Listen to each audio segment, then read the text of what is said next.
Welcome back, traders and investors, to Benzinga's Pre-Market Prep, brought to you by MarketFi. I'm your co-host, Joel Elconin, along with Brianna Valesky, and we have Adam Sarhan on the line, and he is the founder and CEO of Sarhan Capital, a frequent visitor, a frequent guest on our show. Adam, how you doing in the heart of earnings season? We're doing great. Thank you for having me on. Okay, so, we talk a lot about, the shorter term trading and the daily and the weekly perspective. And, as Nick just alluded to, a prior guest, it's kind of better to take a longer term picture. And I know you'd like to do that. And so let's just start with like a monthly perspective for April. We've kind of chopped around, but once again, we're knocking on the door of old time highs. This is taught the general market. I'll go basis the S&P 500. Yeah, absolutely. First off, there's really three time frames that we look at. There's a short term, there's the intermediate term, and there's a long term. So you can define short term, intermediate, long, however you want. Everyone's free to define it for themselves. We tend to keep it real simple and say that short term is a daily time frame, so you look on a daily chart. The intermediate term tends to be on the weekly time frame, and then the longer term tends to be on a monthly, quarterly, or annual time frame. Just for the sake of just simplicity. Intraday, you can go short-term, really short-term, and look at tick by tick or whatever the case is, but our sweet spot tends to be the intermediate-term time frame. And our goal is to capture the bulk of the move. So stepping back, looking at the market, we're 6 years into this bull market for the S&P. We've had a tremendous rally straight up from easy money from global central banks. The U.S. Fed stopped raising rates. They stopped QE back in October. Our market sold off hard. And then the QE trade evolved. What happened was you saw a big shift in overseas central banks stepping up exactly at the exact moment the U.S. Fed stopped raising rates and said, okay, we're in a situation now where the Fed stopped QE, and then other central banks started QE. So the S&P started to rally. Every time this market gets in trouble, we see central banks come in and help the market. Right now, we're 6 years into this bull market, and every time the market pulls back just a little bit, buyers show up and buy the dip. We saw that on Friday. China changed their rules, came out of nowhere and said, okay, we'll allow short selling and we'll raise the margin requirements. What does that mean? Basically, the S&P fell hard. And then on Monday, boom, snapped right back. China changed the rules again. They said, you know what, we're going to lower the reserve requirements, i.e. more easy money, and that fueled the bullish fire. And as of right now, the S&P 500 is 1% below its all-time high. It's building a 5-month base, which means it had a strong move in 13 and 14, and now for 15, it's moving sideways. And that's exactly what you want to see happen. The second the S&P breaks above resistance, which is 2119, one would have to expect another leg higher to continue. And the longer it sits here, the better it is. So from a monthly standpoint, really all three time frames, the short, intermediate, and long term, the market remains very strong. Yeah, we've talked about, corrections, and sometimes you have a steep price correction, but I'm not sure if it was you or one of our other guests that mentioned time correction. And this has certainly been a time, where we've held in a certain area. So could be. It looks like we got a launching pad today as the S&Ps are trading up on nearly 11 points here. Just going to the, a little bit of the macro monthly perspective here. Crude left for dead at the $45 level, almost approaching $60. Got into the middle 58s last couple trading sessions here. I know you played it from the short side from quite some time, and can't remember if you reversed it to a long or not. But could you give us your take on crude oil? Yeah, absolutely. Crude oil, alongside other major global commodities, are trading somewhat in a very erratic fashion, almost like penny stocks here in the U.S. In the last 3 weeks, or maybe 5 weeks in crude oil, you've seen crude oil rally almost 40% from the lows, about 35%. That's a huge move in about a 4 or 5 week period. So in the last month, crude oil stopped going down, and then more importantly, it reversed. You saw a lot of short covering come in, and then it built a bottom, a double bottom that we spoke about on your show a few weeks ago. Just last week, it broke out above the middle of the W, or the middle of the double bottom pattern, and that triggered a new technical buy signal, which we spoke about while it was building that double bottom pattern. And now, as long as it stays above that $52 to $54 area, that's right now at $57.50, crude oil looks like it wants to continue to rally. So you saw a precipitous decline for all of Q4 of 2014, and then all of a sudden, at the beginning of this year, prices stopped going down. And then in March, it kind of hit a new low for the year, but that low was quickly negated. The breakdown was negated, and then prices turned higher, and they just shot up.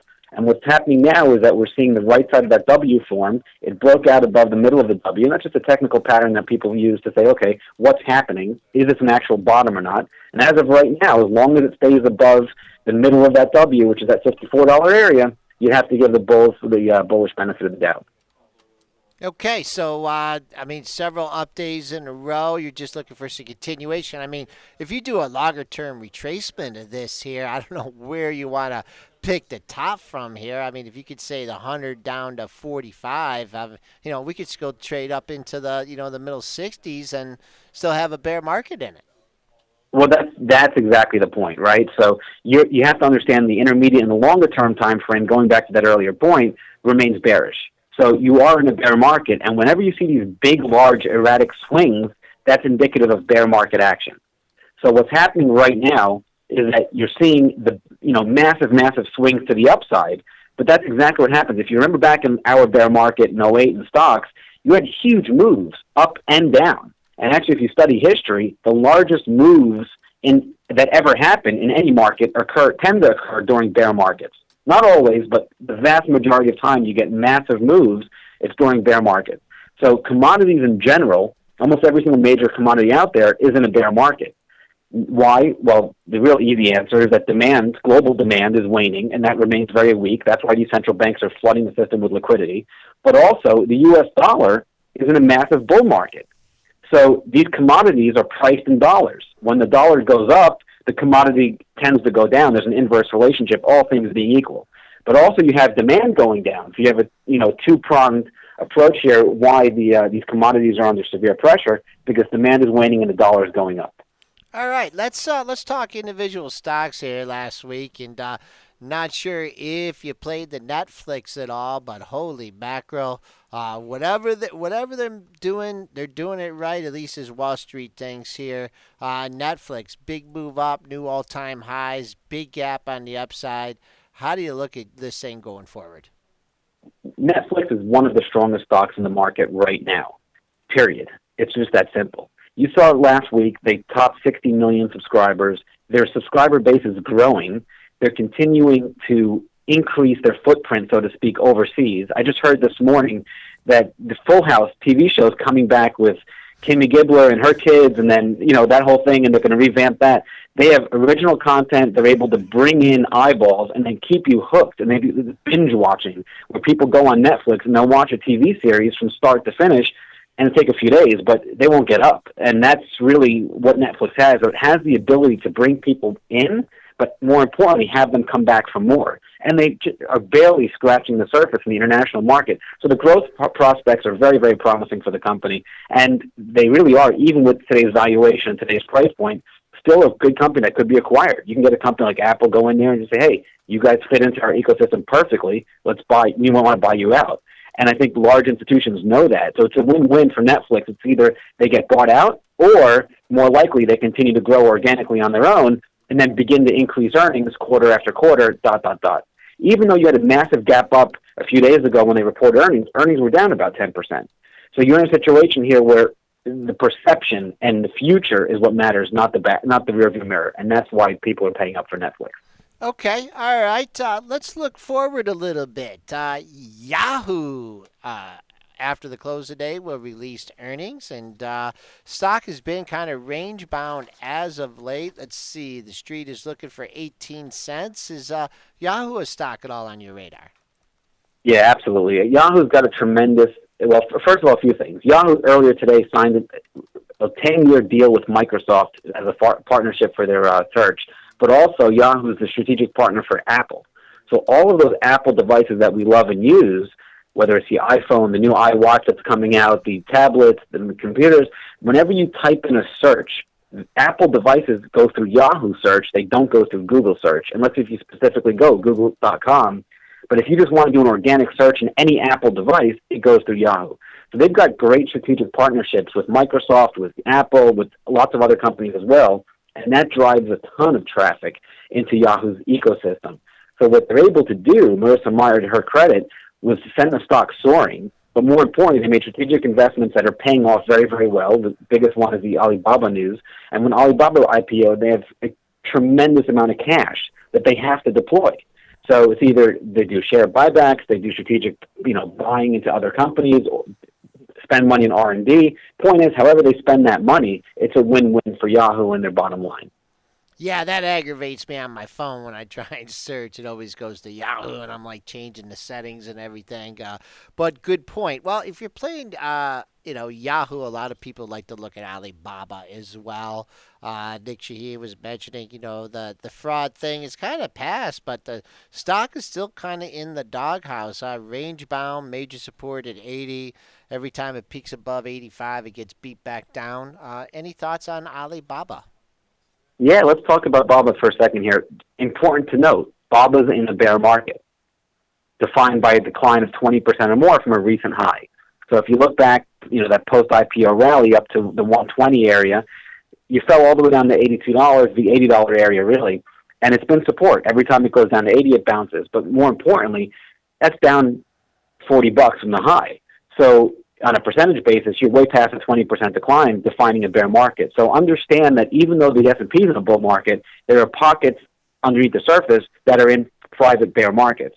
So BABA, right now, the path of least resistance is down until it's able to get above its 50-day moving average or the downward trend line, recent highs, important inflection points.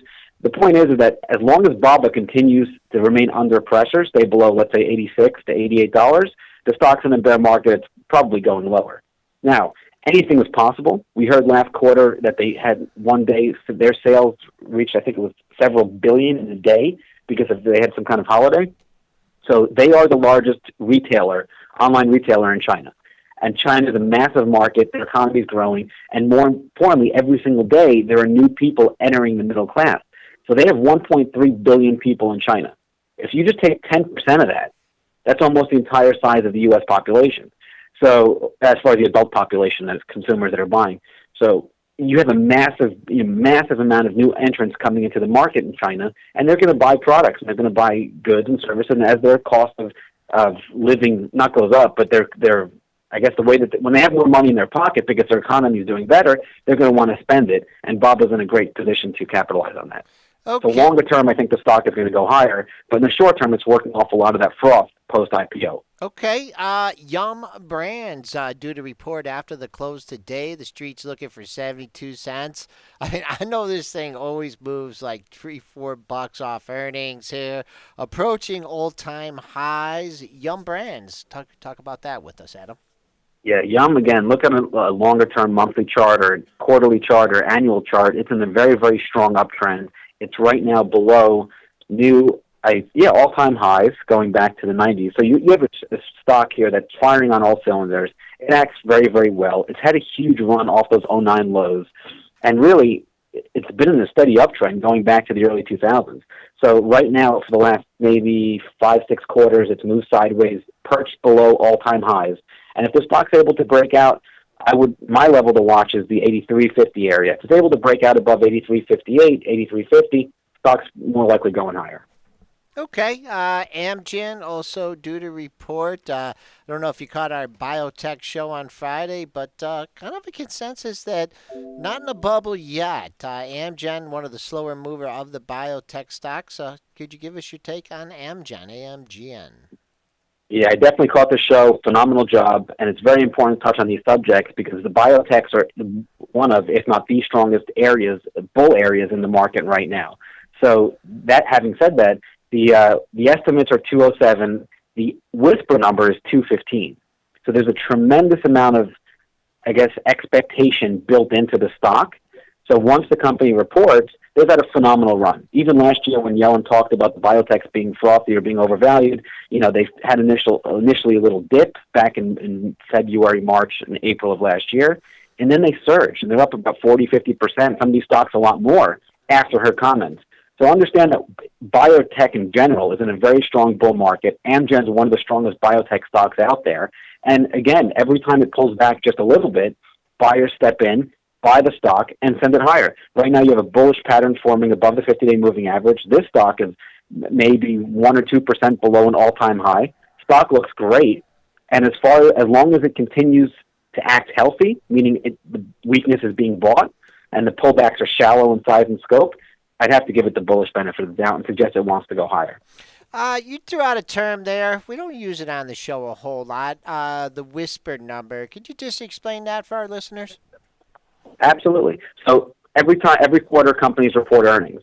There's the actual consensus when they survey all the analysts on Wall Street. Say, okay, what do you guys think will happen?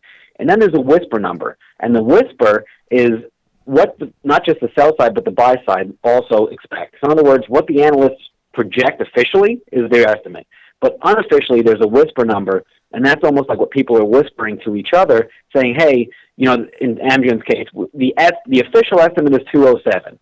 But the whisper number is 215. We think they're going to beat, but we don't want to put that officially on the books. Let's give them the bar of 207.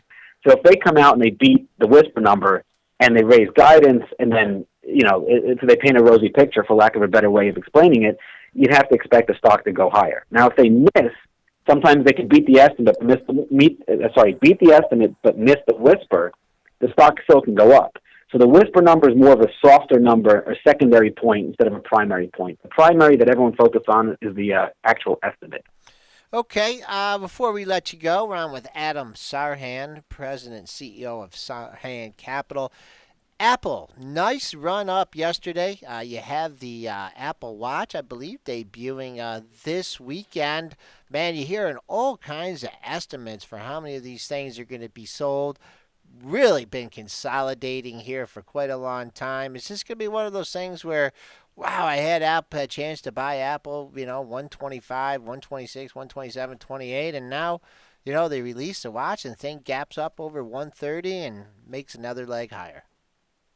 Absolutely. I think Apple's an undervalued growth stock. There's no question to it. It's one of the strongest names in the market, period, because it's attractive for both value investors and growth investors. It's got a valuation, the PE ratio, which measures the stock's value, is below the S&P 500. So that's very attractive for these value investors. Now, they've got tremendous earnings growth, and they go quarter after quarter with phenomenal growth.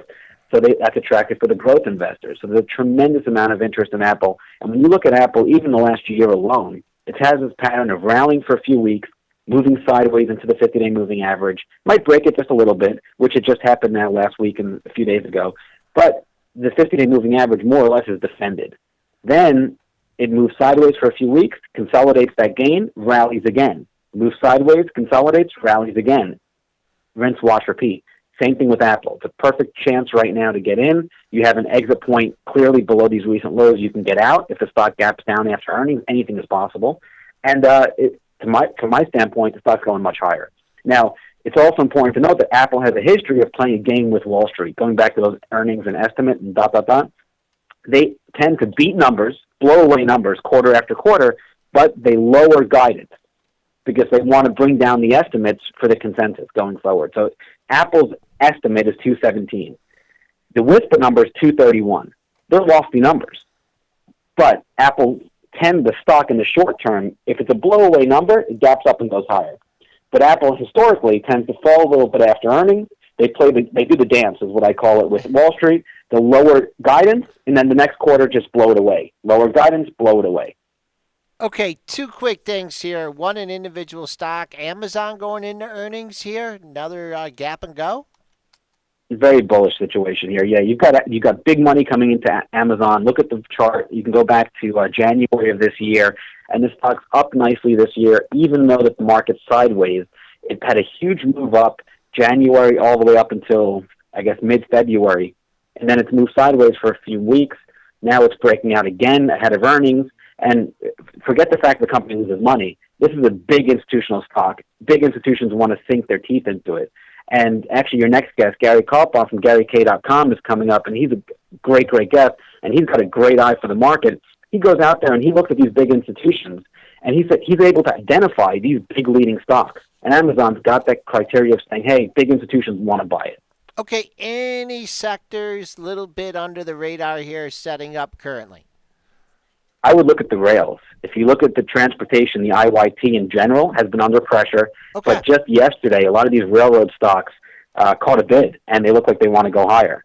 So you saw a big move in these transports and then a big decline since February. I think that the decline may be over in the near term here if the transports are able to continue to go.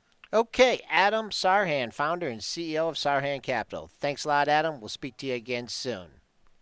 Thank you.